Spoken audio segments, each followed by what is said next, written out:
اس معاشرے کے اندر ملا کا مولوی کا غلبہ ہو اور جو مکالمے کے بہت خلاف ہو اور جس کی بات سب سے زیادہ سنی جاتی ہو، آپ سمجھتے ہیں سوسائٹی میں مکالمے کا فروغ ممکن ہے؟ مکالمے کا مطلب ہوتا ہے کہ سوال کرنا شروع کر دیا آپ نے، خوف کی فضا سے نکل گئے. جب مکالمہ میں کہہ رہا ہوں نا، مکالمہ کریں علم عقل کا مہذب طریقے سے، تو اس میں ایز آئے گی. اصل اس سے جو مشین نکلے گی وہ سوال ہے، اور سوال جو ہے یہی جو ہے نا یہ تباہی مچا دیتے ہیں، یہی انقلاب ہے.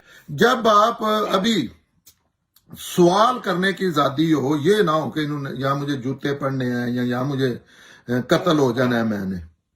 تو آپ دیکھنا، آپ مولوی صاحب کی بات کر رہے ہیں، تیسرے دن کوئی مولوی نظر، تیسرے دن یا انہیں تعلیم حاصل کرنا پڑے گی. ایسے نہیں کہ انہوں نے ایک شکل بنا کے آ کے وہ بیٹھ کے، نہیں، ان کو باقاعدہ ایک چیز کو سٹڈی کر کے. جیسے میں نے ایک بنیادی چیز بتا دی ہے، مکالمہ فیئر طریقے سے، اختلاف کو اللہ کی رحمت سمجھنا اور اظہار محبت کی طرح اختلاف کرنا.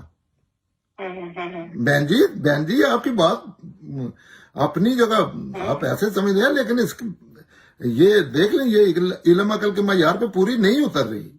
کوئی اس کی مثال دکھائیں، کوئی یہ کرے. مکالمہ ہو رہا ہے، کوئی آپ نہ ٹھپا لگا کے آئے ہیں کہ آپ نعوذ باللہ دہی آ رہی ہے آپ پہ، نہ کسی دوسرے پہ ایسے آئی ہے. ایسا تو معاملہ ہی نہیں. یہ تو وہ سپرے ہے نا سوال.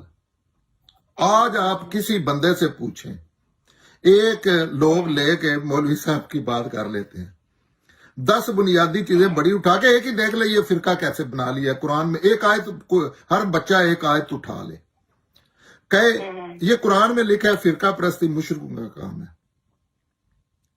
ہم کیسے یہ اتنے بنا کے بیٹھے ہیں؟